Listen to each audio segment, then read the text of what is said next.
Alors les amis, Bedrat Hashem, on va essayer aujourd'hui de faire le Daf Yud Gimel. On en est à Daf Yud Bet, Amud Bet, Tanoura Banan, Sha'ar Rishona. Donc là, on va nous dire à quelle heure il convient de manger, de commencer son premier repas dans la journée. Tanoura Banan, c'est une braïta qui vient et qui nous enseigne la chose suivante. Sha'ar Rishona, la première heure de la journée. Donc disons, la journée elle commence à 7h du mat, disons. Chol, tout le temps. Première, on te dit en général comment ça se passait, à quelle heure les gens y mangeaient. Tanoura Banan. Sha'ar Rishona, la première heure de la journée, Machal Loudim. Alors cette braïta là, on l'avait déjà vu dans Masechet Shabbat. Machal Loudim, ça veut dire que c'est la nourriture d'un certain peuple qui s'appelait les Loudim. Alors les Loudim, Rachid dit que c'est des cannibales. C'est des Ochlé Adam. Les types ils mangent des... Ils mangent des hommes, des cannibales. Des cannibaux. Des cannibaux. Non, je rigole. Des cannibaux. En tout cas, bah voilà, les Loudim. Les Loudim. Et en fait, comme c'est des gros mangeurs, ils mangent des hommes, donc les types ils ont faim quoi. Donc à la première heure direct ils se lèvent, première heure ils tapent une petite... Deuxième heure, Shnia Machal Listim. La deuxième heure, c'est l'heure à laquelle les brigands mangent. On est tous des brigands alors, hein, on mange à 8 heures. Hein. Alors pourquoi les brigands, Rachid explique, parce que en fait... À partir de quoi? À partir du matin, genre tu dis le jour il s'est levé à 7h, donc à 9h. Donc c'est l'heure à laquelle les brigands ils mangent, donc tout ça c'est pour te dire qu'en fait, les gens selon leur faim et selon leur emploi du temps, c'était l'heure à laquelle ils mangeaient. Shlishit Machal Yorshim, à troisième heure, c'est les héritiers, c'est les rentiers. En réalité, les rentiers. C'est les types, voilà. Tu manges vers 10h, c'est ça. C'est ceux qui mangent, en réalité, ceux qui n'ont pas besoin tellement de travailler et qui sont détentes et donc ils n'ont pas besoin de travailler toute la matinée pour avoir de l'argent pour acheter à manger. Ils mangent à la troisième heure. Quatrième heure, Machal Poalim, les employés, ils mangent à la quatrième heure. Et en fait, c'est pas une halakha, on n'est pas en train de nous dire une halakha ici, on est en train de nous décrire un petit peu la réalité des choses, quoi. Et Chamishit, la cinquième heure, c'est l'heure à laquelle les Talmidei Chachamim, ils mangent. Et Shishit, la sixième heure, c'est l'heure à laquelle tout le monde mange. C'est-à-dire une heure avant Khatzot. Alors, il m'a dit, ah bon, comment tu peux me dire que tout le monde mange à la sixième heure alors que Rav Papa il nous a dit que c'est à la quatrième heure que tout le monde mange. Rav Papa Revi, Zman Seuda la Koli. Et là, il m'a dit, d'accord, on va inverser, t'as raison, c'est Rav Papa qui a raison. En réalité, c'est à la quatrième heure que tout le monde mange. À la cinquième heure, c'est les poalim. On va inverser les poalim. On va décaler quoi, les poalim et les Talmidei Chachamim. À la cinquième heure, c'est les ouvriers. Et à la sixième heure, c'est les Talmidei Chachamim. Maintenant, plus que ça, si une personne, elle mange, c'est-à-dire qu'elle n'a rien mangé le midi, mais depuis le matin, c'est-à-dire qu'elle n'a rien mangé depuis le matin, et elle mange après la sixième heure, nous dit la Gemara, Kezorek Even le Chamat. C'est comme si il jetait une pierre dans... Alors, Chamat, ça veut dire une gourde. Une gourde. Voilà, une khamat c'est une gourde, ça veut dire quoi? En réalité, Rachid explique dans Masechet Shabbat plus en détail, ici Rachid ne pas trop dans ça. Alors Rachid dans Masechet Shabbat, il voulait dire qu'en fait, si tu n'as rien mangé le matin, parce qu'en fait on va voir dans le mois tout de suite que c'est dans le cas où le type il n'a vraiment rien mis dans la bouche le matin. Si vraiment le type il n'a rien mis dans la bouche depuis le matin, et il commence à manger que à 1h, et ben ce qu'il va manger, ça va pas lui apporter tout ce que normalement un petit déjeuner doit apporter. D'accord? Je sais mais on n'a pas de zoom, t'as un zoom toi? Ouais, de toute façon, quand on parle ici de manger, nous on parle de petit déjeuner, on rigole. Mais c'est le vrai repas quoi. Ah ouais, là-bas quand on parle c'est le repas, c'est la totale. C'est le repas de l'ombre. À la limite, petite entrecôte quoi. Bah ouais, mais c'est le vrai repas. Ça lui profite pas quoi, celui qui mange ça, ça lui profite pas. Celui qui mange pas, ça lui profite pas. Alors dans Rachid, dans Shabbat, il a voulu dire à un moment que c'était peut-être même carrément mauvais pour la santé, mais après il dit non, c'est pas que c'est mauvais pour la santé, c'est que...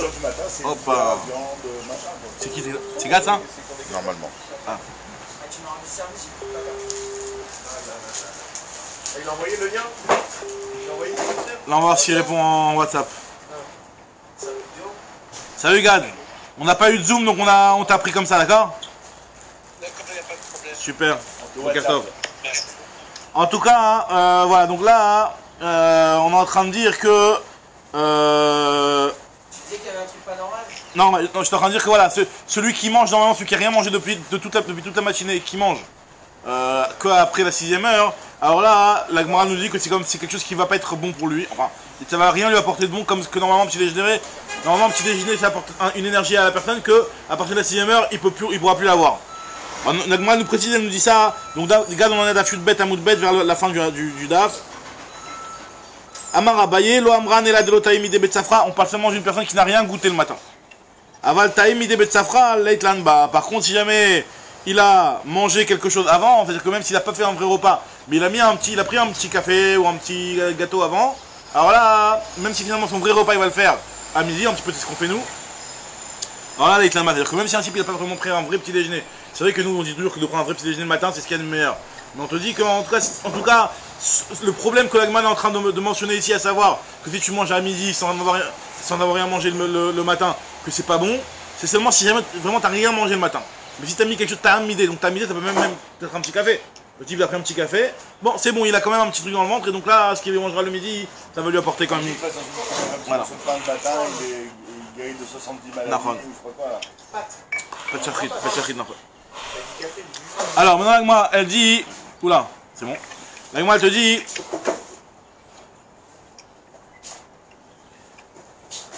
Amar, on revient maintenant sur l'histoire de notre du Hametz et ce qu'on avait vu par rapport à Sanhedrin, Chazak, Baruch.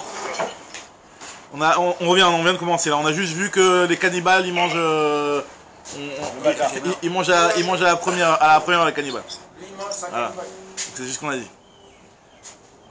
En ce qui te concerne. Alors, on nous dit l'Agma. Amaravashi, donc on en est là à la 5e grande ligne d'Afudbet Amoudbet.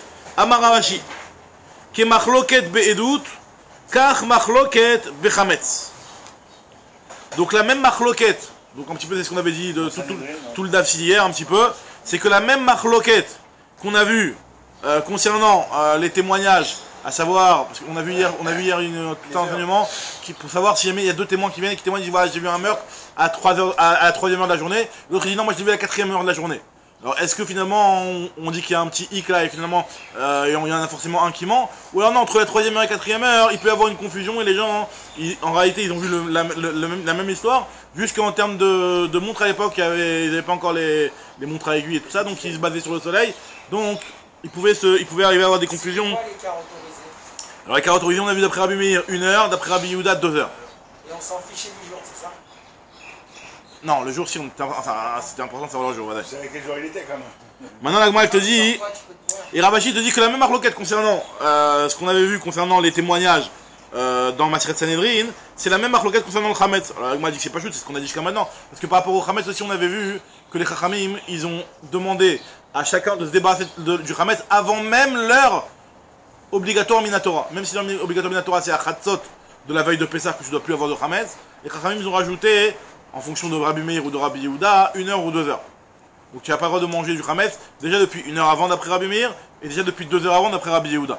Donc Agma elle te dit que c'est exactement la même marloquette, ça dépend exactement de la même problématique qu'on avait dit par rapport au témoignage dans Maseret Sanhedrin. Agma dit c'est pas chou, qu'est-ce que tu viens me rajouter de par là? Aïnou Arde Amrinat, c'est tout ce qu'on a dit dans tout le daf d'avant. C'était exactement ça le sujet. Qu'est-ce qu'il vient me rajouter à Ravashi? Alors il te dit Ravashi, Akamash Malan, Shinouye de Shaninan, Shinouyahu, Velo Tema Tanaehi. Il vient juste te dire que sache que, parce qu'on avait vu hier que finalement il y avait des petites questions par rapport à la ressemblance entre Sanhedrin et Hametz, et il vient juste Ravashi te confirmer que les réponses qu'on a données, elles sont valables, et ne vient pas dire que c'est une discussion entre les Tanaïm, et qu'est-ce que Rabbi Yehuda penserait ou qu'est-ce que Rabbi Meir penserait. En réalité, Rabbi Yehuda et Rabbi Meir, ils pensent exactement comme ce qu'ils ont dit dans Sanhedrin, ils pensent par rapport à Hametz, et les problèmes que tu as pu te poser et auxquels tu as apporté les réponses qu'on avait vues hier, elles sont valables. C'est juste ce qu'il a voulu dire. Continue, la Gemara nous dit Amarav Shimi bar Ashi. Loshanu et la Beshaot. Ce qu'on est en train de nous dire ici, qu'il peut y avoir une confusion entre une certaine heure et une autre, c'est seulement par rapport à une heure, dans la journée, entre la 3e heure, la 4e heure, ou la 3e heure, la 5e heure. Mais par contre, Aval Echadomer Kodema Netzachama, Vechadomer Achara Netzachama, alors là, Edoutan Betela. Si jamais il y en a un, il vient, il dit, voilà, moi j'ai vu que le meurtre il a eu lieu avant le net. Et l'autre il dit non, moi j'ai vu que le meurtre il a eu lieu après le net. Même si en réalité c'est possible qu'il y a un quart d'heure de différence. La séparation est tellement évidente que là c'est possible. Là forcément on peut pas raccorder leur témoignage et donc il va y avoir un problème. C'est comme quand Youssef fait la gestion de chien en tunisien et marocain on va Pareil, c'est exactement pareil. Ouais. Même exemple, pareil. Exactement, c'est exactement la même nuance qu'on a fait entre la Khatsot, entre la 5e heure et la 7e heure. Là elle est encore plus forte la nuance, là. C'est vraiment entre... Là, il vient juste de dire, parce qu'en réalité, entre 5e heure et 7e heure, il y a quand même 2 heures d'écart. D'accord? Et on t'avait dit que 2 heures d'écart, les gens ils se trompent pas. Là, on te dit que là, même un tout petit peu d'écart, c'est-à-dire avant le net, après le net. C'est-à-dire que le type, il te dit, moi je l'ai vu, ouais, je l'ai vu vraiment avant le net, 1 minute avant le net. Il dit, non, moi je l'ai vu 1 minute après le net. Donc finalement, il y a 2 minutes d'écart. Mais non, tu peux pas. Alors l'agma, il va dire qu'il y a quand même une possibilité de se tromper. Regarde ce que l'agma va dire tout de suite. L'agma a dit que c'est pas shoot. Il y en a un, il dit le jour, un, il dit la nuit. C'est normal que c'est pas le même témoignage. L'agma te dit non. Et là, le chidouche, il est plus précis que ça. Et là, echad omer kodem anet sachama, vechad omer betoch anet sachama. Le chidouche, il est de dire que même si jamais il y en a un, il dit avant le net, il y en a un, il dit au moment du net. C'est-à-dire qu'au moment où il y a le soleil qui commence à sortir son nez. Ça veut dire quoi? Ça veut dire qu'à ce moment-là, hein, finalement, tu aurais peut-être pu croire que dans ce cas-là, c'est bon, c'est exactement la même chose. Et celui qui dit que c'est après le net, il a cru que c'était après le net, mais en fait il s'est juste mis à un certain angle en hauteur par exemple, et il a vu des petits rayons de soleil, il croyait que c'était le net, mais en fait c'était pas le net. En réalité c'était avant le net, c'est qu'en réalité ils sont tous les deux d'accord. Je dis non, non, non, celui qui a dit après le net, enfin celui qui a dit pendant le net, et celui qui a dit avant le net, ils sont pas en train de dire la même chose, et donc tu ne peux pas les raccorder pour faire un témoignage de 2 témoins. Est-ce que c'est aussi fin bon, je sais pas, laisse-le là. Alors regarde qu'on va continuer, il te dit et là Khal Merkodem Ansachama ve Khadomer Betoch Ansachama Edutan Betela Hanami Pshita. La Gemara te dit le chidouch il est Maoud et Tema, qu'est-ce que tu aurais pu croire? Tarvayu Khadam Ilta Kabre, et les deux en fait ils sont en train de dire la même chose. Vehad Kamar Betoch Anet Begiluyahu Kae Avekae, celui qui a dit qu'il a vu que ça s'est passé pendant le net, c'est-à-dire au moment du lever du soleil. En réalité, finalement, lui, il est Begilouya. C'est-à-dire quoi Begilouya? C'est-à-dire qu'il a un endroit où on voit les rayons du soleil. Il a cru que c'était le net, mais en fait, c'était le soleil qui était, il était pas encore levé. Parce qu'en fait, c'est quoi le net? Hein, c'est quoi là? Begilouya, c'est-à-dire quand il y a eu un dévoilement du soleil. Milachon Galou, il dévoilait. Parce qu'en réalité, comment ça se passe le net? Le net, c'est-à-dire que tu te tiens à l'horizon, tu vois que le soleil n'est pas encore sorti. Dès qu'il y a des petits rayons qui commencent, le soleil n'est pas encore sorti, mais il est en train de sortir. Après, dès qu'il y a vraiment le petit bout du soleil qui commence à dépasser, là c'est le net qui commence. Mais tant que le petit bout du soleil n'est pas sorti, d'accord, ça s'appelle pas le net. D'ailleurs, petite parenthèse, dans les calendriers comme nous, il y a 2-3 fois dans l'année où on est confronté à ce problème-là, il y a le premier horaire du net et le deuxième horaire du net. Il y a ce qu'on appelle le net Mishori, c'est-à-dire à l'horizon, au Mishor, à l'horizon, et il y a le net Anire, que tu vois, visible. En réalité, quand on dit le net Mishori, c'est-à-dire que même si tu habites en montagne, ou qu'il y a des montagnes devant toi, etc., tu vas pas voir le net, tu vas le voir plus tard le net. Mais au Mishor, à l'horizon, quand il n'y a rien, quand tout est à plat, hein, le net il a un certain horaire. Donc, il peut avoir ces différences-là. Très bien, la Gemara continue. Begibri avec Kaev et Zioure Be'alma ou Dechaza, peut-être que c'est juste des petits rayons de soleil qu'il a vus. Kamash Malan, que en fait quand le type a dit pendant le net et l'autre a dit avant le net, ils sont précis dans ce qu'ils disent et donc ils ont dit 2 choses qui sont complètement différentes et donc tu peux pas les raccorder ensemble. Très bien. Là maintenant on va nous dire comme qu'il a halakha Rav Nachman Marav halakha ki Rabbi Yehuda. Rav Nachman il dit au nom de Rav que la halakha est comme Rabbi Yehuda, à savoir que l'interdiction de consommer du chametz la veille de Pessah, donc le 14 Nissan, elle n'est pas, donc Achatzot c'est le Zman Minatora, elle n'est pas seulement 1 heure avant mais elle est déjà 2 heures avant. On a vu que la Rabbi Yehuda, c'était depuis la 5e heure, on n'a pas le droit de manger, parce qu'en fait, en réalité, Chatzot, c'est de la fin de la 6e heure. Fin de la 6e heure, c'est Chatzot, donc c'est l'horaire Minatora. Il y a la Minatora, c'est Chatzot, hein? Non, Minatora, fin de la 6e. Fin de la 6e heure, c'est Chatzot. Fin de la 6e heure, c'est Chatzot, c'est le Zman Minatora. Maintenant, le Issour Midera Banan, ce que les Chacham nous ont rajouté, c'est fin de la 4e, effectivement, début de la 5e. Alors, nous dit, et comme on a vu que d'après Rabbi Yehuda, il y avait un horaire pour l'interdiction de consommer du Hametz, il y avait un horaire pour l'interdiction de profiter du Hametz, qui était 1 heure plus tard. Maintenant, nous dit. D'après Yehuda, jusqu'à la fin de la 4e heure, c'est consommation. Donc, tu as encore 1 heure pour profiter. Profiter, bon, ouais, exactement. Amar le Rav Nachman, Venim Amar al Chaki Rabbi Meir. Pourquoi tu me dis pas que la halakha est comme Rabbi Meir? Pourquoi tu tranches la halakha comme Rabbi Yehuda? Pourtant, on sait très bien qu'on a un principe que halakha, qu'estam Mishnah. La halakha, elle est comme une Mishnah. Toute Mishnah qui n'a pas d'auteur, donc ce qu'on appelle une stam Mishnah, donc il n'y a aucun auteur qui a été cité. Normalement, la halakha, elle est comme ça. Halakha qu'estam Mishnah. Donc si on tient ce principe-là, et qu'on va se baser sur une Mishnah qu'on va citer tout de suite, on va voir qu'il y a une Mishnah a priori qui a l'air d'aller comme Rabbi Meir. Donc pourquoi tu vas trancher comme Rabbi Yehuda et pas comme Rabbi Meir? C'est quoi la Mishnah, la Stam Mishnah qui a l'air d'aller comme Rabbi Meir? Encore une fois, Rabbi Meir, lui, ce qu'il dit, c'est que l'horaire d'interdiction de consommation du Hametz, c'est la 5e heure. Et ça va de pair avec l'interdiction de consommer et l'interdiction de profiter. Il ne fait pas cette différence-là entre l'interdiction de consommer et l'interdiction de profiter. Donc en fait, il défendait Rabbi Ben sur le profit, quoi. Sur l'achila. Sur l'achila. Profit aussi, non? Non, l'heure du profit, tout le monde est d'accord, c'est la 5e heure. Mais dans l'heure de l'achila, d'après Rabbi Yehuda, tu t'arrêtes à la fin de la 4e heure. D'après Rabbi Meir, tu t'arrêtes à la fin de la 5e heure. Maintenant, la Gemara, elle te dit, pourquoi tu me dis pas comme Rabbi Meir? Parce qu'il y a des Satamlan Tana qui va tailler, un Tana qui a fait Stam Mishnah comme lui. D'Etnan, voici la Mishnah qu'on va. En fait, c'est la première Mishnah du deuxième Perek qui nous dit la chose suivante. Kol Sha'a chez Mutar Lechol Ma'achil. L'heure à laquelle on a le droit de manger, ben tu as encore le droit de ma'achil, de faire manger tes animaux, donc de donner à manger. Donner à manger ces animaux, ça veut dire profiter en d'autres termes. Tant que tu as le droit de manger, tu as le droit de profiter.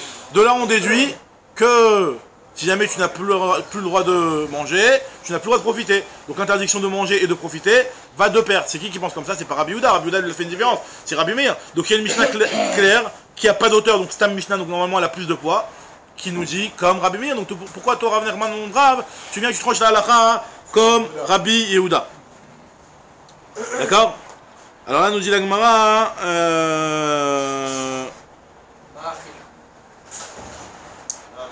Hop, je retrouve la ligne tout de suite. Alors, Kol Shashim Dar Lechol Machil, la Gemara dit Aïe, Lav Stamaou.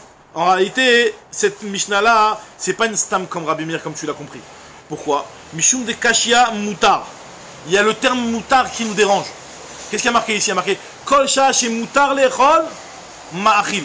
S'il y avait marqué dans la Mishnah Kol Shashim Ochel, à l'heure à laquelle tu manges, Machil, tu peux aussi donner à manger. Ok, ça j'aurais dit ça va comme Rabbi Meir. Mais là il y a marqué Kol Shah chez Moutar Lechol. Et comme on verra au début du deuxième péril, la Gemara elle fait une déduction de là, que le fait que la Mishnah t'a dit l'heure à laquelle il y a un droit de manger, il y a un droit de profiter. Ça veut dire quoi? C'est-à-dire qu'en réalité, c'est pas toi qui as le droit de manger. C'est quelqu'un d'autre, comme on avait vu qu'il y a un avis qui pense que toi tu n'as plus le droit de manger depuis la 4e heure, mais les Kohanim ils ont le droit de manger encore 1 heure.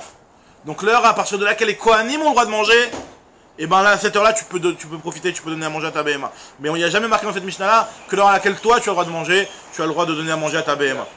Le mot, c'est le mot moutar, exactement. Le mot moutar, il vient nous faire comprendre qu'il y a une certaine catégorie de personnes qui ont le droit de manger. C'est pas tout le monde. C'est moutar les rôles, ceux qui ont le droit de manger. C'est quoi ceux qui ont le droit de manger? Tout le monde, à l'heure à laquelle on mange. Non, ceux qui ont le droit de manger. C'est-à-dire que c'est les Kohanim. Et qui c'est qui pense comme ça? C'est Rabban Gamliel. C'est pas Rabbi Meir. Tout de suite, avec moi, va aussi poser la question pourquoi on ne tient pas la halakha comme Rabban Shimon ben Gamliel. On a vu un troisième avis dans la Mishnah, qui était l'avis de Rabban Shimon ben Gamliel, qui disait que on fait une différence entre la consommation de Chametz pour les Kohanim et la consommation de Chametz pour les Israël. Que les Kohanim, eux, leur terouma, ils ont le droit de la manger 1 heure de plus. Pour la terouma, nos Kohanim. Alors, nous dit la Gemara, Veneima Mara halakha Rabban Gamliel. Dis-nous que la halakha est comme Rabban Gamliel, et j'ai une autre raison de me dire que la halakha est comme Rabban Gamliel. C'est pas Rabban Shimon ben Gamliel, mais c'est Rabban Gamliel. Que la halakha est comme Rabban Gamliel, j'ai une autre raison de dire que la halakha est comme Rabban Gamliel. De Havele Machria. Rabban Gamliel, lui, c'est un Machria. Alors c'est quoi un Machria? Machria, c'est celui qui va venir faire trancher. C'est-à-dire qu'en réalité, normalement, on a un principe, toujours dans les principes pour savoir comment trancher la halakha dans des Mishnayot, on a des principes des fois, quand il y a le Rov, tu vas d'après le Rov, quand il y a une Mishnah qui n'a pas d'auteur, tu vas comme cette Mishnah-là. Il y a aussi un des principes, c'est de dire qu'on va la halakha qui est moi à Machria. Quand tu as 3 avis, il y en a un, il te dit blanc, un, il te dit noir, il y en a un, il te dit gris, et ben c'est le gris qui tranche. D'accord? Voilà, qui dira Machria. C'est-à-dire que ça, c'est la halakha, elle est comme celui qui vient et qui te dit la voie du milieu. Maintenant, la Gemara te dit, ici, a priori, il y a Rabbi Meir qui te dit que, c'est quoi, tu auras de manger jusqu'à la 5e heure, manger, profiter, ça va de pair. Il y a Rabbi Yehuda qui vient et te dit, non, manger 4e heure, pas plus, et profiter 5e heure. Et il y a Rabban Gamliel qui te dit, non, on va faire la différence entre le Kohen et le Israël. Donc il vient, il te fait une... Non, la Mishnah du deuxième Pérec, c'est vrai que c'est une Stam Mishnah, qui a l'air d'aller comme Rabban Gamliel, c'est vrai, d'accord? Alors ça, pourquoi on ne s'appuie pas sur ce Stam Mishnah pour dire que la halakha est comme Rabban Gamliel? Alors Tosfot, il te dit qu'en fait il y a une autre réponse sur lequel, qui fait qu'en réalité, c'est pour ça qu'on ne va pas trancher comme cette Mishnah là. Il y a une autre réponse là-bas qui est dans Rav Psarim, Tosfot il te dit, en réalité on n'est pas sûr de faire le diouk du terme moutar. On n'est pas catégorique sur le diouk du terme moutar, donc c'est pour ça qu'on ne peut pas vraiment dire... Alors c'est peut-être Rabbi Meir, peut-être Rabbi Yehuda, Rabbi Yehuda, c'est vrai qu'on ne veut pas dire, on a dit soit Rabbi Meir, soit Rabban Gamliel cette Mishnah là. A priori c'est vrai que c'est pas comme Rabbi Yehuda. Alors Tosfot il pose la question, il te dit mais t'as qu'à dire que la halakha est soit comme Rabbi Meir, soit comme Rabban Gamliel. Regarde Tosfot pose la question, il me l'a vu comme Ima halakha qui Rabbi Meir ou Rabban Gamliel, des manafshar c'est soit comme Rabbi Meir, comme comme Rabban Gamliel, il te dit Tosfot, Veshlomar d'Aïba Itema Samir. En réalité, on s'appuie sur le Iba Itema, la réponse suivante que l'Agma va donner. Pourquoi on a tranché comme Rabbi. Mais t'as raison que si on se basait à ce niveau-là, on pourrait très bien dire que voilà, c'est clairement pas comme Rabbi Yehuda, c'est soit Rabban Gamliel, soit Rabbi Meir, puisque cette Mishnah, c'est ta Mishnah qui va certainement pas comme Rabbi Yehuda. Alors t'as raison, mais Agma dit combien il y a un Iba Itema qui va expliquer pourquoi on tranche comme Rabbi Yehuda, hein. Donc là c'est pour ça qu'on s'appuie sur ça. Ok. Alors maintenant, juste pour revenir avec cette histoire de Machria, nous dit l'Agma ici, donc là il y a Rabban Gamliel qui vient et qui dit quelque chose au milieu entre les deux avis. Donc la priori, la Chal devrait être comme Rabban Gamliel. L'Agma te dit non. Amarli Rabban Gamliel lave Machriaou. Ta'an de nafshe ka'amar. En réalité, il ne faut pas confondre et pas s'embrouiller dans ce qu'on appelle un Machria. Rabban Gamliel ici, il n'est pas Machria. Qu'est-ce qu'on appelle un Machria? Un Machria, si je contient un troisième avis, Machria c'est celui qui va venir qui va trancher au milieu. D'accord? C'est quoi? C'est-à-dire celui qui va faire pencher la balance, qui va venir faire un petit peu le compromis. Donc, ici c'est un petit peu dans le sens de compromis. C'est quoi un Machria? Si Jean-Rien il te dit, voilà, disons que il y a la halakha numéro A moutar, parce que j'ai pas un cas précis en tête, mais je donne juste un exemple. La halakha numéro A moutar, la halakha numéro B aussi moutar. A et B moutar. Il y en a un deuxième avis qui te dit A et B assour. Il y a un avis qui vient au milieu qui te dit, c'est quoi? A moutar, B assour. Donc là, effectivement, il y a quelqu'un qui vient au milieu et qui entre les deux, qui va venir faire un compromis entre les deux avis. Là, oui, la halakha est comme le Machria, tu as raison. Mais par contre, dans notre cas, nous, Tanakam, que ce soit Rabbi Meir ou que ce soit Rabbi Yehuda, personne n'a parlé du Kohen et de la Teruma. Donc quand Rabban Gamliel lui vient et qu'il fait cette distinction-là entre le Kohen Teruma et le Israël pas Teruma, personne n'a parlé de ça. Donc là, dans ce cas-là, tu ne peux pas le considérer comme un Machria. Tu vas le considérer comme un Machria dans un cas où il y a les deux problématiques. Imaginons Rabbi Meir, il avait dit, c'est quoi? Que ce soit le Kohen ou que ce soit le Israël, il avait pris la peine de souligner cette potentielle nuance entre le Kohen et l'Israël, tu sais quoi, que ce soit le Kohen ou que ce soit l'Israël, tu peux manger jusqu'à la 5e heure. Et Rabbi Yehuda te dit que ce soit le Kohen ou que ce soit l'Israël, tu peux manger que jusqu'à la 4e heure. Et vient Rabban Gamliel et te dit, non, Kohen jusqu'à la 5e heure, Israël 4e heure, là oui ça aurait été un Machria. Mais Rabbi Meir et Rabbi Yehuda, ils n'ont pas parlé du Kohen du tout. Donc là, on ne peut pas considérer Rabban Gamliel comme ayant la force du Machria pour pouvoir trancher la halakha. On va essayer de trouver une preuve dans ça là. Alors maintenant la Gemara te dit, Lav Machria ou Tam de Nafshe Ka'amar. Veiba Itema, autre explication pourquoi Bémet on tranche la halakha ici comme Rabbi Yehuda. Veiba Itema. Rav.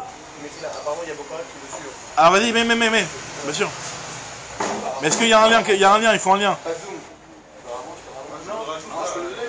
On peut rajouter? Rajouter Bocara France.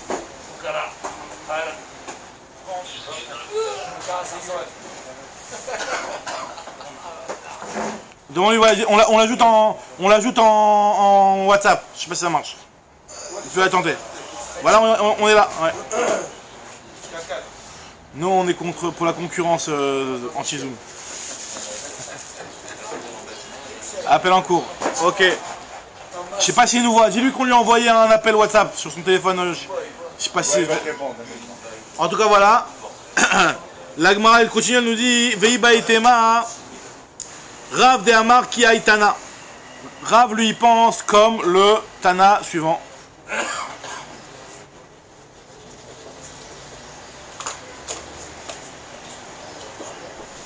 Ok. C'est quoi? On continue. Rav de Amar ki Aitana. Rav il pense comme le Tana suivant. De Tanya Arba Asar Shechaliot Beshabbat. Mevarin et Takol milifne à Shabbat. Il y a une braïta, et en fait finalement c'est vrai que tu as peut-être une Mishnah, ou tu as peut-être quelque chose qui te donnera envie de trancher pas comme Rabbi Yehuda, mais tu as aussi quelque part une braïta qui a l'air d'aller clairement comme Rabbi Yehuda, aussi sans préciser d'avis. Qu'est-ce qu'elle dit cette braïta là? Elle nous dit Mevarin Arba Asar Shechaliot Beshabbat. Si jamais le 14, imaginons le 14 Nissan il tombe à Shabbat. Donc veille de Pessah il tombe à Shabbat, c'est déjà arrivé, ouais. Mevarin et Takol milifne à Shabbat. Tu devras faire attention de te débarrasser de ton chametz avant Shabbat. D'accord? Maintenant, Vesorfin, Trumot, Tmeot, Tluot, Veteorot. Tu devras brûler, même la terouma, même si c'est vrai qu'en réalité pendant Shabbat, tu peux encore la manger jusqu'au petit matin de Shabbat, jusqu'à la 4e heure, tu peux encore en manger. Enfin, 4e ou 5e heure, en fonction de ce qu'on va dire. Tu peux encore en manger du chametz, c'est vrai. Et tu peux encore manger de la terouma. Mais malgré tout, toute la terouma que tu vas pas pouvoir tout manger pendant Shabbat. Et pendant Shabbat, tu ne pourras pas le brûler. Donc débarrasse-toi-en avant Shabbat. débarrasse-toi-en avant Shabbat. Il y a dans ça un certain chidouche, puisque finalement, on va te demander de brûler de la terouma, alors que finalement, potentiellement, normalement, tu peux pas brûler de la trouma teora. La trouma teora, tu peux pas la brûler normalement. On aurait pu dire mange ce que tu peux manger à Shabbat et le reste recouvre. Et le reste quoi? Recouvre. Alors recouvre, c'est pas une solution tellement, parce que faut que tu t'en débarrasses.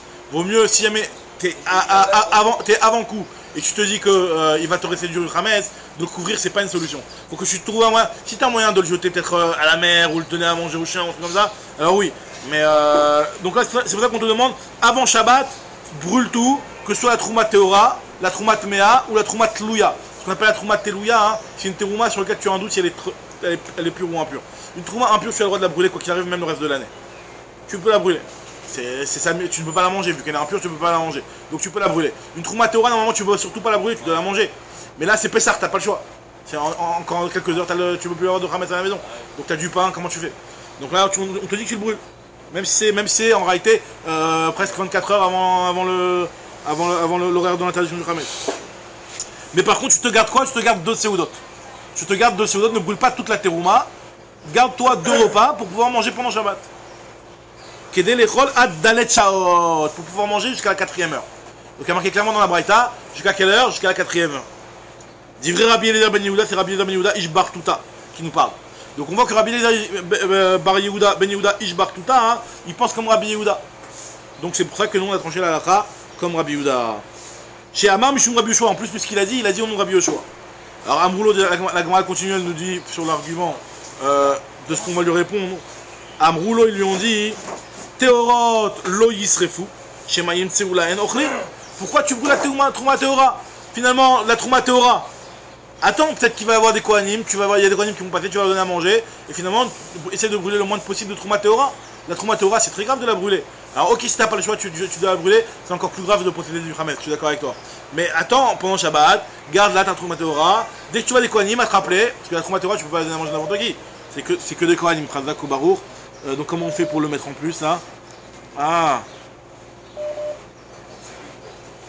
c'est lui qui appelle, alors comment je fais pour le mettre dedans? Je raccroche et je le rappelle.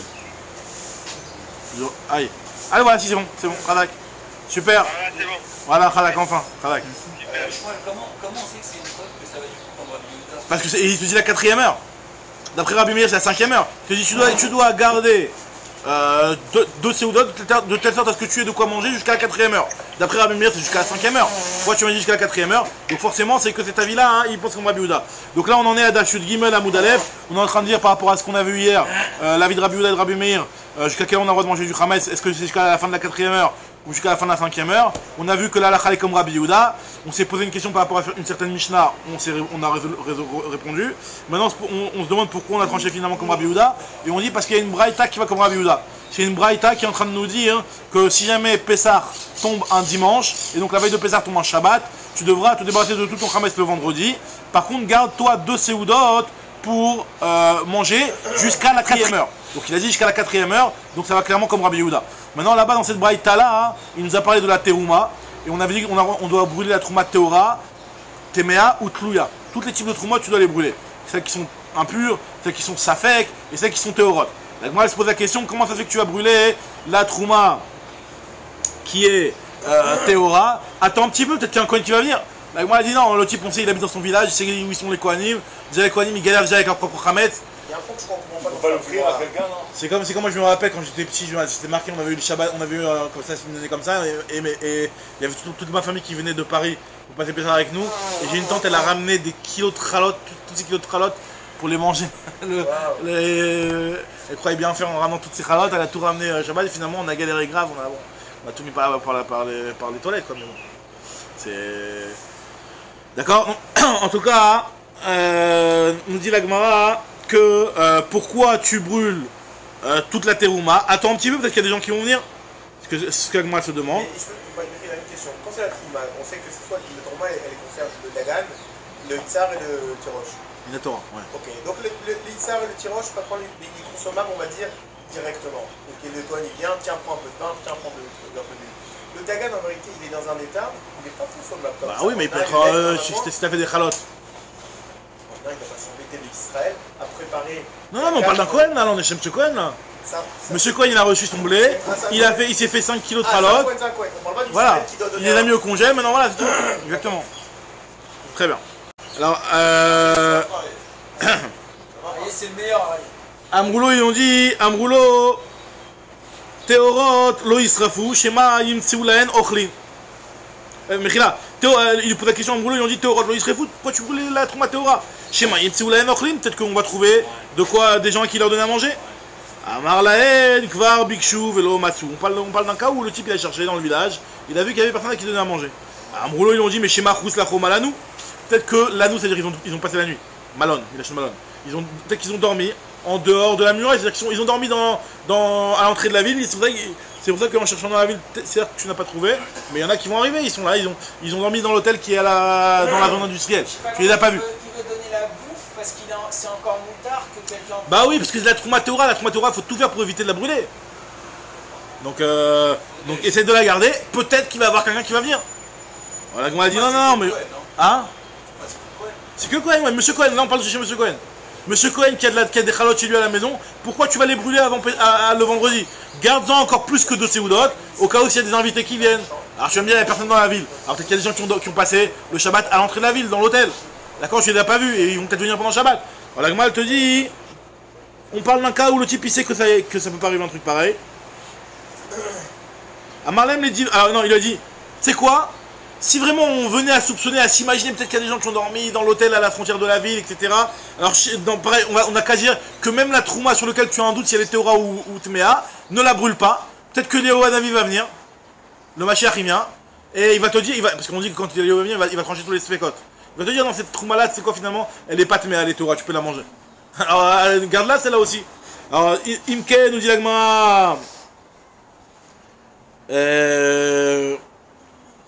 Amarlaem les divrichem d'après vous, af tlouyot lo israfou, même la trouma telouya, on ne devrait pas la brûler. Shema yavo Eliaou veita harem. De peur que Eliaou va venir, le Mashiach il va venir, donc l'annonciateur du Mashiach, Eliaou, va venir et il va la rendre pure. Amroul, on dit non. Ça on avait appris dans Masat Yerouvin, kvar muftach lael le Israël, chez en Eliaou ba, l'ober ve Shabbatot, velober ve yamim tovim pena Torah. Eliaou Hanavi c'est impossible qu'il vienne, ni Erev Yom Tov, ni Erev Shabbat. Pourquoi? Parce que comme c'est un des moments où on est occupé à préparer le Shabbat, à préparer le Yom Tov, donc l'annonciateur du Mashiach ne peut pas venir. Et Eliaou Hanavi en tant que Mevaser, celui qui annonce la venue du Mashiach, ne peut pas venir. On aurait bien été Mevater. Le Pessah qui est passé là, on a tous attendu. Hein. Pendant Pessah. En tout cas, ce qu'on est en train de dire ici, c'est que donc c'est clair et net.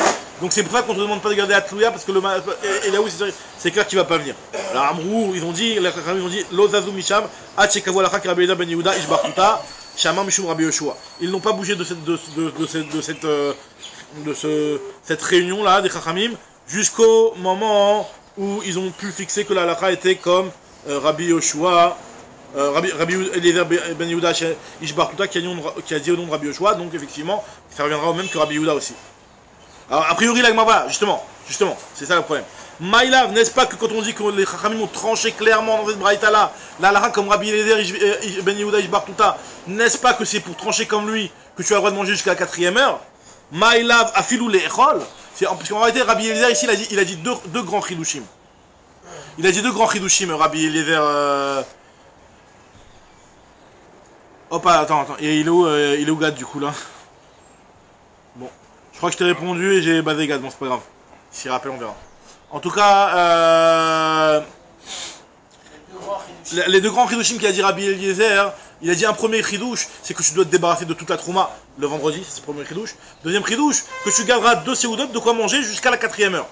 En réalité cette phrase là, jusqu'à la 4e heure, c'est un petit détail dans l'enseignement de Rabbi Eliezer ben Yehuda, mais il l'a dit. Donc là, quand on nous dit ici qu'on a tranché la halakha comme Rabbi Eliezer ben Yehuda, n'est-ce pas que c'est pour nous dire qu'on a tranché complètement sur tout ce qu'il a dit de A à Z, à savoir qu'il faut se débarrasser de la trouma avant le vendredi, avant Shabbat, et aussi par rapport à ce qu'il a dit que tu devras garder 2 séoudotes de quoi manger jusqu'à la 4e heure. Mais jusqu'à la 4e heure, il n'y a pas besoin de lui pour le savoir. Il fait ça. Non justement, on peut dire 4e heure ou 5e heure, c'est ça le niveau de détail qu'on se pose comme question. Donc là maintenant la Gemara elle te dit que... donc a priori, donc là, on voit bien dans cette braïta là que la halakha était tranchée comme Rabbi Yehuda. Nous dit la Gemara, non. Peut-être que la halakha est comme Rabbi Eliezer ben Yehuda seulement sur le fait de se débarrasser de la terouma, les vaher, mais pas pour la 4e heure. Alors, Alakha Rabbi Ben Yehuda, il porte tout à Shamam Shum Rabbi Yoshua, Maïla Afilul Belechol, Mafapa Mishmeh de Rava, Lo Levaer, seulement pour le fait de se débarrasser du Chametz.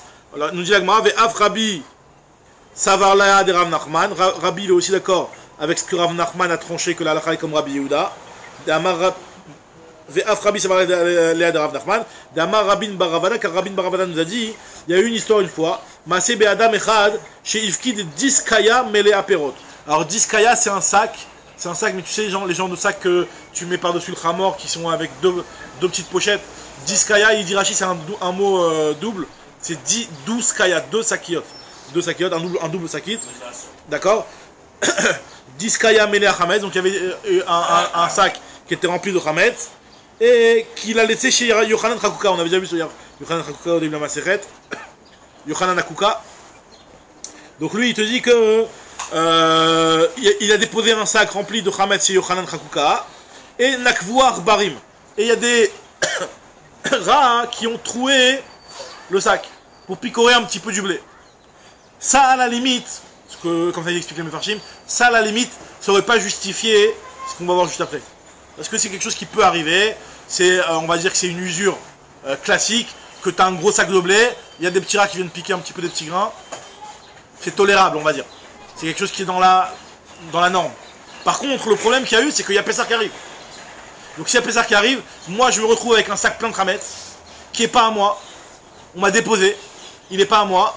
Et il y a Pessah qui arrive et le type il n'est pas venu le récupérer. Si j'attends sans rien faire, bah, le type va se retrouver avec zéro. Il va plus avoir d'argent. Donc est-ce qu'on fait à Shabbat Aveda?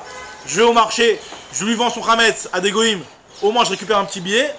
Ou alors non, je fais rien, je laisse faire, et finalement on va devoir le brûler, et ce Hametz là, il va être cramé, il va plus rien récupérer le type. Mais pourquoi on avait dit que les soldats goy qui déposent des trucs chez toi, ils sont pas à toi?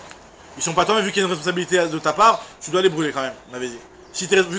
On avait dit que, vu que si jamais tu leur perds, ils vont te faire un scandale et tu vas devoir les rembourser ta poche. Donc cette responsabilité entraîne que tu as finalement une part dans ce Hametz là. Maintenant, là on est en train de te dire ici que qu'est-ce qu'il doit faire le type. Amarlo lui a dit Amten. Qu'est-ce qui s'est passé donc? Vaya Hametz me batzbetz veyotse. Donc le Hametz il sortait du paquet, donc les arbarim ils ont picoré, ils ont trouvé le sac. Donc il y avait du Hametz qui dépassait du paquet. Et le problème est que Ouba l'ifne Rabbi il est venu voir. Ce type là il est venu voir Rabbi, il lui a demandé à la première heure de la journée, il a dit qu'est-ce que je fais? Dans quelques heures c'est Pessah, qu'est-ce que je fais? Sharishona Amarlo Amten. Attends encore un petit peu. Shnia Amarlo Amten. Shlishit Amarlo Amten. Revit Amarlo Amten. 4e heure, il lui a dit attends. 5e heure, Chamishit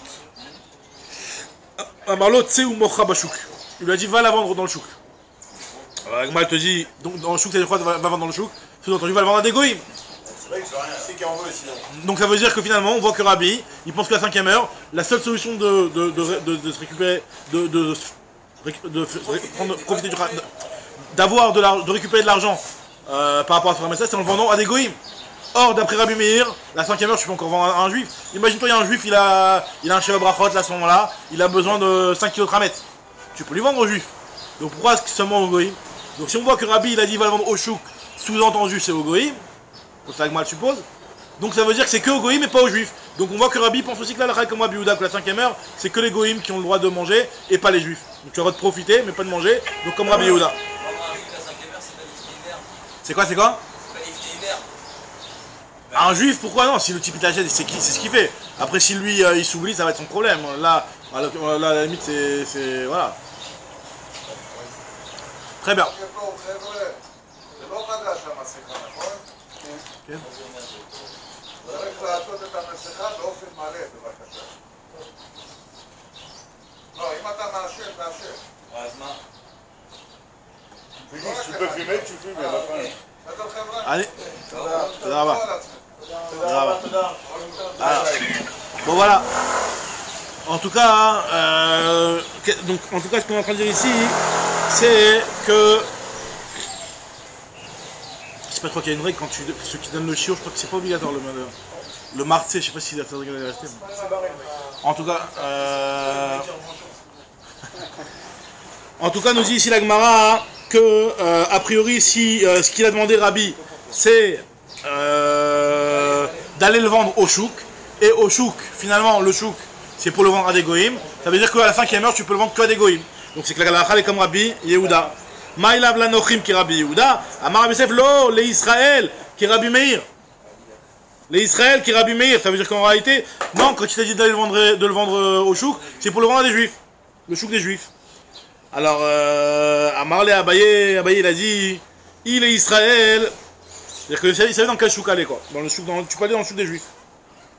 Amar le Abaye il a dit, il est Israël, si vraiment c'est pour prendre des juifs, alors pourquoi il ne le prend pas pour lui-même? Qu'est-ce que t'as besoin d'aller au chouk?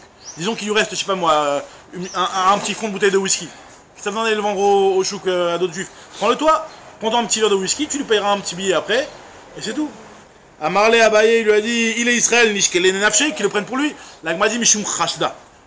Quand ça peut poser des soupçons, alors là, on t'autorise pas à le prendre pour toi-même. C'est-à-dire qu'en réalité, les gens vont peut-être se dire qu'attends, le type, peut-être qu'il a pris pour lui, il s'est fait un petit tarif préférentiel, ou alors, Maritime, c'est-à-dire qu'en réalité, c'est un chad, c'est un genre de Maritime, mais Maritime dans quel sens ici? C'est le Maritime que tu es en train de te faire un prix parce que c'est toi qui l'as acheté.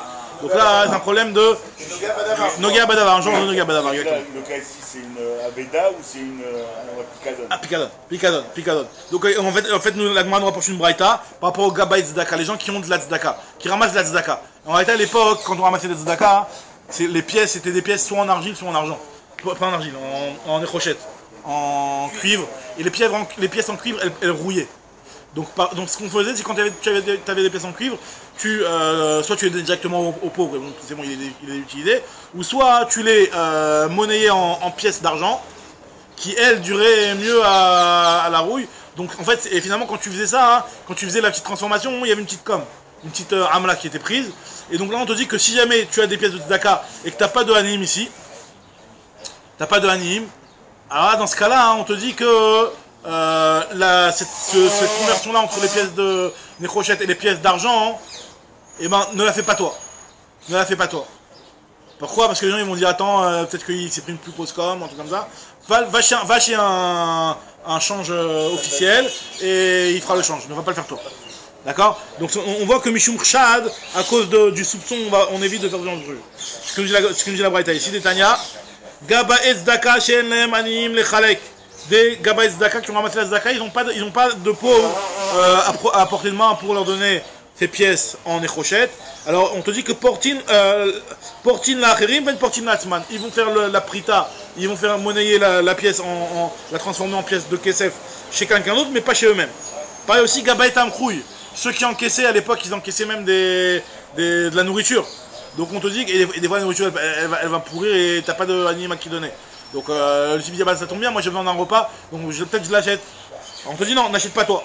Pourquoi? Parce que les gens ils vont dire peut-être qu'ils vont soupçonner, ils vont dire peut-être que le type il s'est fait gratos ou alors il a pris moins cher. Gaba et Tamkrouille, shen lehem aniyim lechalek, mochin lachriven, mochin latzmam. Ils vendent aux autres mais ils ne le vendent pas pour eux-mêmes. Pourquoi? Parce qu'il y a un passage qui nous dit hein. Ce sujet-là, c'est justement pour nous dire que la raison pour laquelle on l'oblige à les vendre au marché à des juifs et pas que lui-même il a le droit de le prendre, c'est à cause de ce problème-là. Au chouk. Au début, on a dit chouk au goy. Donc ça veut dire que c'est comme Rabbi Yehuda. Elle m'a dit non, peut-être c'est comme Rabbi Meir et tu vas vendre au chouk aux juifs. Après, elle m'a dit non, mais si tu vas vendre au chouk aux juifs, alors garde-le chez toi à la maison. Elle m'a dit non, si tu gardes chez toi, on va venir à te soupçonner, on va dire que tu fais du tralouïd. Donc c'est pour ça qu'on évite et on t'a apporté une preuve que on évite de rentrer dans des suspicions inutiles. D'accord? Donc c'est comme m'a dit, un passage qui te dit Vitem Nekim Machem Israël. Tu dois pas dire moi je suis Naki, je sais que je suis clean, je sais que quand je ramasse la tzedaka, je donne tout intégralement aux pauvres et que je vais pas me faire pour moi des bénéfices. Tu dois pas dire je suis Naki tout seul. Tu dois être Naki mais Hachem ou mais Israël. Même envers Israël, tu dois être Naki. D'accord? Maintenant, on nous dit la Gemara, Amarle, donc il lui a dit, Amarle Ravada Bar Matna, le Rav Yosef, Befirouch Amatlan, Tseum Bochalen Nochrim ki Rabbi Yehuda. Il lui dit non, c'est pas possible d'expliquer ici qu'il a demandé de le vendre à des juifs, puisque toi-même, Rav Yosef, on sait que Rav Yosef il avait perdu, il oubliait un petit peu son limoud, il avait perdu un moment son limoud, il lui rappelle Ravada Bar Matna, il lui dit, toi-même, Rav Yosef, tu nous as dit clairement dans la Braïta que quand Rabbi leur a dit, allez le vendre au chouk, ça faisait partie de la Braïta de dire, allez le vendre au chouk au goïm. Donc tu vois bien que c'est clairement de le vendre aux goïs mais pas aux juifs. Donc c'est clairement comme Rabbi Yehuda. Très bien. Donc effectivement, Rabbi pense comme Rabbi Yehuda. Continue Rabbi Yosef qui manaz la shmata comme qui va la sugia suivante de Rabbi, qui est Rashbag. comme Rabban Shimon Ben Gamliel. Ce que Rabbi ici, on voit, ce qu'on vient de voir de la part de Rabbi qui a demandé au type d'aller vendre le Hametz pour ne pas que le mafki, le type qui a déposé le picadon, perde son oseille pour récupérer un petit peu des pièces. Ça va comme Rabban Shimon Ben Gamliel, parce que cette histoire-là, en réalité dans Maseret Baba Metzia, c'est une marloquette. Est-ce que tu dois à tel point te préoccuper de l'objet qu'on t'a déposé? Parce qu'il y a une Mishnah qui nous dit, Amav qui c'est Chavero, celui qui a déposé des fruits chez son ami, Afilou en avoudim lo igabaem, même s'ils sont en train de pourrir, ne les touche pas. Ne les touche pas. Et Rabban Shimon Ben Gamliel te dit non, s'ils sont en train de pourrir, bah va les vendre. Rashba Gomer, Mochan Beddin, vend-les en présence du Beddin, mi pene à Shabbat Aveda, justement, pour rapporter une Aveda, cette Aveda-là, à son propriétaire qui est en train de perdre complètement son capital. Donc Amarle Abaye lui dit non, mais c'est pas forcé de dire que Rabbi va comme Rabban Shimon Ben Gamliel. Puisque sur cette Mishnah même, on a eu un enseignement de Rabba Barav Hanan ou Rabbi Yochanan qui nous dit que leur discussion elle est seulement quand il y a une perte qui est classique. Ils sont d'accord, avec que Chachamim sont d'accord avec Rabban Shimon Ben Gamliel si jamais la perte elle est trop flagrante. Et imaginons que normalement des fruits perdent à peu près 10% de leur valeur tous les jours par rapport à la fraîcheur du fruit. C'est pas des légumes qui peuvent se garder un petit peu longtemps, ils perdent 10% de leur valeur par jour. Ça c'est savir, c'est ce qu'on appelle Kedeh Chesronan, la moyenne de perte qui est tolérable. Donc là si ça perd pas plus que ça, ne touche pas. Par contre, si jamais il se passe quelque chose de particulier qui fait qu'il va y avoir une grosse perte sur la valeur des fruits, alors là, même Chachamim sont d'accord que tu as le droit d'aller les vendre au Beddin. Donc là, en l'occurrence, il y a Pessah qui arrive, les fruits vont passer de leur prix total à 0. Donc finalement, c'est clair que là, même Chachamim serait d'accord que tu as le droit d'aller les vendre au Beddin. Donc ne viens pas me dire que Rabbi pense forcément que comme Rashbag. C'est ce que nous disons ici. Velavit Marala, Amarla Bayabaye lui a dit, Velavit Marala, n'est-ce pas qu'on en finit dessus? Amar Baba Yochanan, Loshanu et la Birde Chesronan. Ce qu'on a enseigné, c'est seulement la perte classique. Dans ce cas-là, tu ne dois pas toucher les fruits d'après Chachamim. Par contre, si jamais ils perdent trop de valeur, les fruits, dans ce cas-là, Mochan Bebeddin, tu devras les vendre. Et Rocheken, il y a plus forte raison ici, qui sont en train complètement de se perdre, puisque avec Pessah, ça ne va plus rien valoir comme valeur. Les Rocheken Acha, des Ham, Ifsede et Gamri vont complètement être perdus. Très bien. Maintenant, on revient sur ce qu'on avait dit dans la Mishnah. On avait dit dans la Mishnah. Vas-y. Ça va perdre complètement de valeur. Pas en Pessah, mais après Pessah. Non. Chametz Shabbat à Pessah, ça est 0. Un Chametz qui est possédé pendant Pessah, tu dois le brûler, quoi qu'il arrive, même après Pessah. Même si la fête elle se termine et que tu sais, il n'y a plus d'interdiction de Chametz, les Chachamim ils ont interdit un Chametz sur lequel Pessah est passé. C'est pour ça qu'on fait la vente. C'est pour ça que, enfin, pas que pour ça qu'on fait la vente, mais c'est seulement si tu as fait la vente que tu peux récupérer ton Chametz. Si tu n'as pas fait de vente, le Chametz tu ne peux pas le récupérer après Pessah. D'accord? Alors nous, quand on récupère notre Chametz après Pessah, c'est parce qu'on a fait la vente. Ouais. Alors maintenant, nous dit la Gemara, hein, on avait vu dans la Mishnah, rappelez-vous, le Rabbi Yehuda qui disait qu'un moyen mémotechnique pour les Yerushalmim, de savoir, enfin les Yerushalmim ou tous les Bnei Israël qui étaient venus pour faire le Korban Pessah à Yerushalayim, pour savoir à quelle heure tu peux manger, etc. Il en mettait sur une petite poutre les deux petites ralottes de Toda. Quand tu en avais les deux, c'est que tu pouvais manger. Tu en enlevais une, c'est que tu n'as plus le droit de manger, tu pouvais que profiter. Tu enlevais la deuxième, c'était l'horaire où tu ne pouvais plus rien faire. Alors maintenant, c'est ce qu'il a dit Rabbi Yehuda, hein, c'est comme ça qu'il va à Yerushalayim. Très bien, Rabbi Yehuda, c'est ça. Rabbi Meir, ouais, forcément, il va pas dire que c'était comme ça. Il va dire que ça se passait comme ça. Il n'y a pas une massorette. Non, mais t'as raison, c'est vrai que c'est une question, ça. C'est des corbanotes de Beth Amikdash, des fois on se dit, lui il pense comme ça. Non, mais des fois, même au Beth Amikdash, même à l'époque, il y avait deux écoles. C'est peut-être que Rabbi Yehuda et Rabbi Meir, en fait, ils ont juste retranscrit une discussion qui était déjà ancestrale. Et en fait, on te l'a dit au nom de Rabbi Meir ou Rabbi Yehuda, mais cette discussion-là, elle existait déjà, même à l'époque du Beth Amikdash. Il y en a qui te disaient on faisait comme ça. Ça dépendait qui était le Rav du Makom, peut-être le Rav de si le Rav du Makom il allait comme Rabbi Yehuda, bah il disait de faire comme Rabbi Yehuda. Si le Rav du Makom était comme Rabbi Meir, bah cette année-là il faisait comme Rabbi Meir. Ça allait dépendre, effectivement. De manière avec les pilotes, au niveau des horaires, on voit comme Rabbi Yehuda, quoi. Par rapport aux magnifiques, mais là c'est autre chose. C'est les Zmanim, Pas tout forcément, parce que sur un Zman, je pense comme ça. Peut-être. En tout cas, nous dit la Gemara, hein, regarde cette histoire des Chalot. La Gemara te dit qu'est-ce qui se passait. Alors la Gemara te dit Veot Amar Rabbi Yehuda acheté Chalot.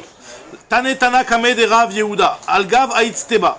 Tu déposais ça sur Algav Aïtzteba, c'est-à-dire que tu avais une genre d'estrade. Sur l'estrade, tu déposais. La Gemara dit ouais, mais sur l'estrade, tu vois rien, personne ne les voit. La Gemara te dit Amar Levechil Atznian ou Tsarir. Tu es en train de les cacher, au contraire, tu veux que tout le monde les voit. La Gemara te dit Tane Algag Aïtzteba. Sur le toit de l'Aïtzteba, en fait, c'est un endroit qui était plus élevé. Et en réalité, comme la Gemara nous explique, en réalité, à l'entrée du Harabaït, c'était pas l'entrée du Beth Amikdash, à l'entrée du Harabaït, il y avait du genre de deux mini-murailles, et par-dessus, il y avait ces murailles-là, il y avait un genre de préau pour protéger de la pluie, et par-dessus, là, sur ce petit gag-là, c'est à cet endroit-là qu'on mettait les chalotes de Toda. Alors maintenant, ce que nous dit le rapport de la Gemara ici, Amar Levichi Lassien Tsarir, Tane al Gaga Iteba, Amar Echava, Amar Biuda, Harabait, comment il était le Harabait? Stav Kafulaya. Il y avait en réalité une mini-muraille. Stav, c'est une genre de mini-muraille qui était double, c'est-à-dire qu'il y en avait une à l'intérieur de l'autre.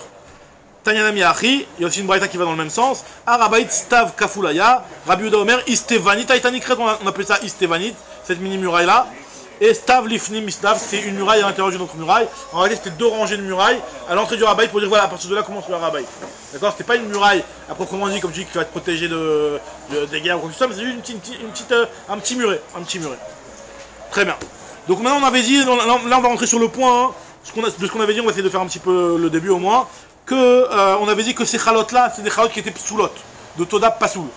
Alors moi je vous avais expliqué déjà, hein, parce que vu que c'était le jour de Pessah, et dans le Korban Toda il y a une partie qui est Chametz, donc tu pouvais pas faire de Korban Toda hein, le jour du 14.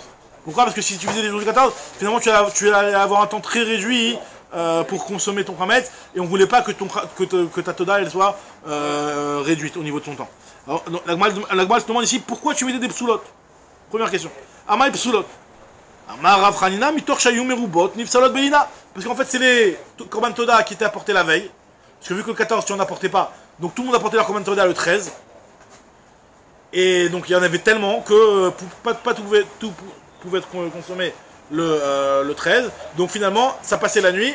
Et donc ce qui avait passé la nuit. C'est 2 jours et nuit, donc ça achète la nuit lui pour ton Toda. Non, le Toda c'est qu'un jour. C'est un jour Toda. C'est qu'un jour le Toda, ouais. Donc ce qui passait la nuit, il était Nifsal Belina, et donc c'était devenu Pasoul. Nifsal Belina, c'est-à-dire qu'il a le psoul le fait d'avoir passé la nuit. Nifsal, il est Nifsal Belina. Lina, c'est-à-dire le fait que ça a passé la nuit. Dès que le jour se lève, et ben le Toda il est Pasoul, comme les Korbanot en général, ils sont psoulim Belina. Des Tanya, comme il est marqué dans la Braïta, En Mevim Toda Bechag, on n'apportait pas Bechag Amatzot. Le jour de la fête de Pessah, on n'apportait pas de Korban Toda, Mi Pene Chametz Sheba. Parce que justement, dans le Korban Toda, il y a du Chametz. Là, on m'a dit que c'est pas shoot. C'est pas shoot que tu n'apporteras pas pendant Pessah un Korban Toda, il y a du Chametz. C'est pas shoot que je vais apporter du Chametz au Beth Amikdash. Amaravada Barava, Achabe Yuda et Tatsina. En fait, ce qu'on est en train de te dire, c'est que même la veille de Pessah, tu n'apporteras pas de Korban Toda. Les Kassavar, En Mevim Kotim, les Bet Absoul, tu n'apporteras. Pourquoi? Parce qu'on ne veut pas que tu entraînes qu'un Kotim soit rendu Pasoul. Finalement, si tu vas apporter le 14, tu vas avoir un temps très restreint. D'accord? Donc tout le monde l'a porté le 13, Mitor chez Merubot, vu qu'il y en avait beaucoup, Nif Salot Belina, elles vont devenir Pasoul Belina. Bon, on va s'arrêter là, demain on va essayer de récupérer.